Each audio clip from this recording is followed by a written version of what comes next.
반갑습니다. 유수입니다. 오늘은 그 청백리 최측경의 두 번째 시간으로 그 최측경이 이제 탐나령으로 갔다가 돌아온 뒤에 후임자가 갔는데 잘못 다스렸어요. 그래가지고 반란이 일어났어요. 탐나에서. 그걸 다시 최측경에 가서 수습하는 과정, 이걸 한번 살펴보겠습니다. 최측경은 젊은 나이에 20대 초중반에 문과에 급제를 했고 경산부 판관으로 나가서 관직을 시작했어요. 그런데 역관 활동을 실해했기 때문에 10년 정도 소요돼서 배설을 제대로 못했어요. 그러다가 이제 최윤희가 발탁을 해서 탐나령으로 갔었는데 탐나령에 대해서 선정을 베풀었죠. 근데 당시에 탐나는 오랜 기간 탐나국으로 독립을 유지해 왔었고 백제 때, 신라 때, 고려 때까지도 번국으로서 탐나국이라는 이름은 있고, 말하자면은 백제 때는 백제의 속국, 신라에서는 신라의 속국, 고려에서는 고려의 속국으로 이렇게 유지되어 왔었어요. 그러다가 1105년에 숙종 10년에 군으로 개평해서 고려로 편입을 해버렸어요. 그리고 1153년 의종 7년에 지방관을 파견해서 이제 다스린 거죠. 그런데도 아직 그때도 탐락국의 성주, 이 성주가 왕이에요. 왕. 성주나 그 왕자가 살아 있었어요. 왕자나 왕이 살아 있는 상태에서 중앙에서 지방관이 내려가서 하니까, 말하자면 탐나 백성들 입장에서는 성주나 왕자를 모시고 독립해야 된다는 세력이 있고, 막 그래서 상당히 좀 다스리기가 어려웠는 거죠. 거기다가 지금도 그 제주도 사투리가 어렵잖아요. 그러니까 말도 다르고 풍습도 다르고 이런 많은 문제가 있었어요. 그거를 이제 최측경에 가서 잘 다스렸다는 얘기까지를 지난번에 했죠. 그 이제 최윤희가 최측경을 탐나로 보내면서 약속을 했었어요. 탐나령으로 가기를 원하는 사람이 아무도 없어요. 나라가 워낙 불안하고 그러니까 거기가 10년 넘게 놀고 있는 최측경도 안 갈라 그래. 근데 이제 최윤희가 최측경한테 가서 내가 성공만 하고 돌아오면 높은 벼슬을 주마 이렇게 약속을 하고 이제 보냈어요. 그러니까 최측경이 최윤희의 제안을 이제 할 수 없이 수용을 해가지고 이제 탐나령으로 갔는데 가서 잘 다스렸죠. 최측경이 수령의 임기를 마치고 개경으로 돌아왔을 때 최윤희는 이미 죽고 없었다. 약속한 사람이 죽어버린 거예요. 최측경이 귀경 임기를 마치고 귀경하니까 최윤희가 죽고 없어요. 그러니까 최윤희가 주기로 한 뱃을 약속은 이건 뭐 무거품이 돼버린 거죠. 근데 최측경은 역관 활동을 잘 못하는 사람이에요. 최윤희가 살아있어 가지고 이 높은 자리를 줘야 되는데 그걸 안 줄 사람이 죽어버렸으니까 어떻게 할 수가 없는 거죠. 그러니까 다시 최윤희 같은 사람이 나타나기를 기다려야 되는데 그게 쉬운 일이 아니죠. 뭐 기다린다고 나타나는 건 아니죠. 최측경은 가난에 찌들어서 살아갈 방법이 없었으므로 고향으로 돌아가려고 했다. 전주로 낙향을 하려고 했는 거예요. 최측경의 상황은 가문 최초 출사를 했기 때문에 배경이 없어요. 그러니까 가문끼리 연결이 돼 가지고 뭐 해조 최씨하고도 끈이 닿고 뭐 이렇게 해서 이제 해야 벼슬을 잘 올라갈 수 있는데 끌어줄 사람이 아무도 없는 거죠. 근데 전국 통계면은 이 기간이 3년간밖에 안 된다 이렇게 적혀 있어요. 3년 가지고 저렇게 뭐 굶어서 못 살게 됐다는 거는 좀 이해가 좀 안 가기는 하죠. 벼슬 미련을 버리고 낙향을 기획을 했다. 근데 이제 향리였기 때문에 전주에 가면 재산은 넉넉하게 있어요. 그때 향리들은 굉장히 부자였거든요. 그 조선 전기 조선 초에 여말 선초에 이른바 신진사대부 이 사람들이 전부 향리 출신인데 엄청난 재산들을 가지고 있어요. 엄청난 부자들이에요. 뭐 이색, 정몽주 뭐 할 것 없이 다 굉장한 부자들이에요.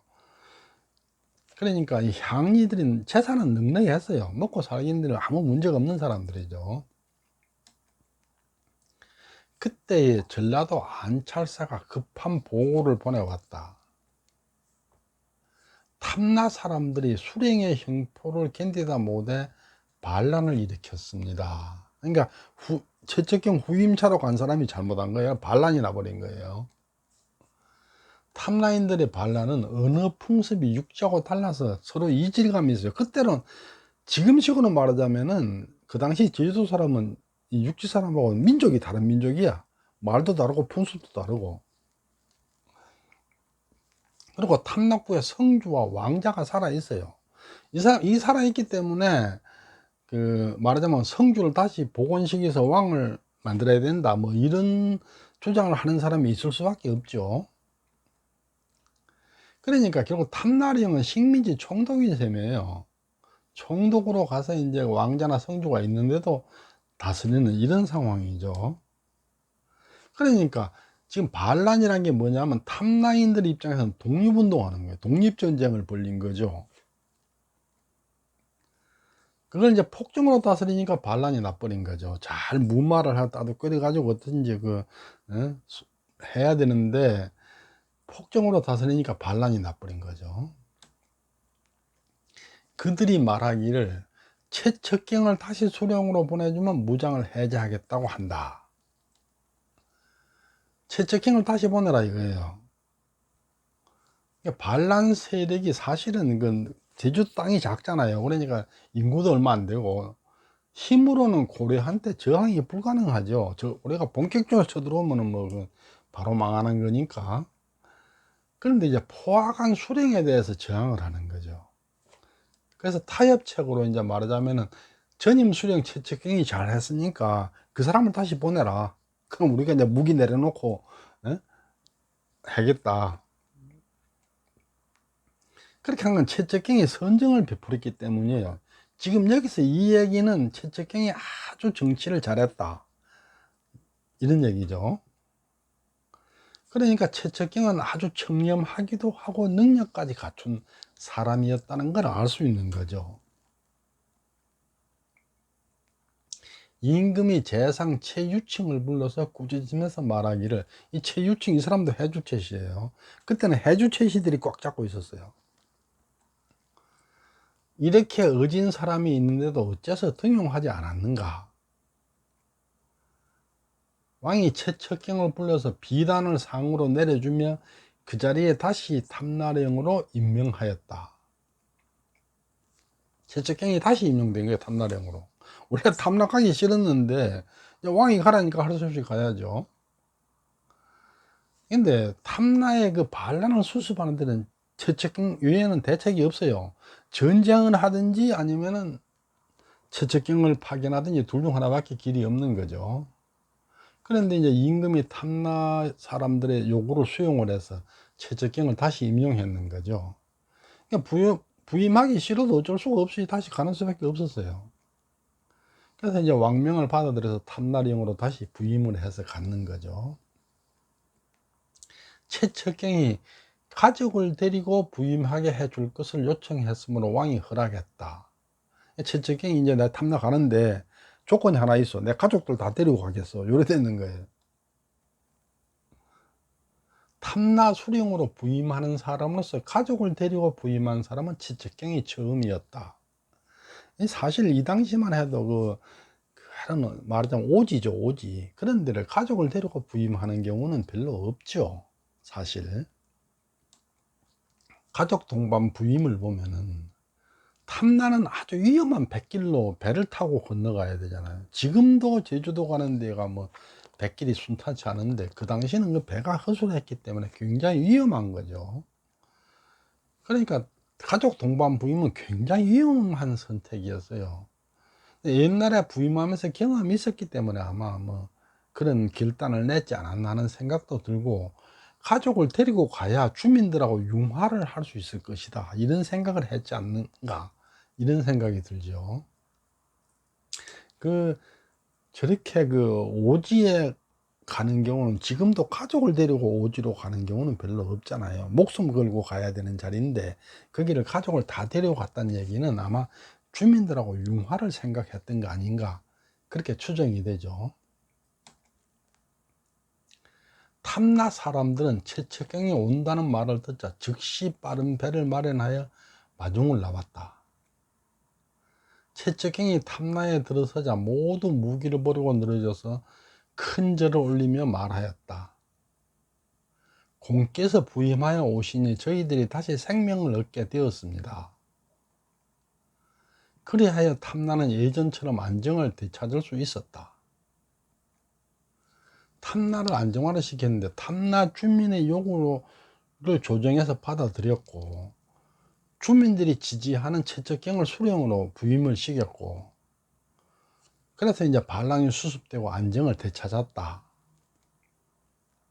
그래서 이제 그 최측경 열전에서는 최측경의 가장 큰 업적이라고 역사에 기록을 하게 된 거죠. 그러니까 탐나의 반란을 피 한 방울 안 흘리고 수습해서 그 고려에 편입을 시킨 아주 큰 업적을 가졌다, 이런 얘기죠.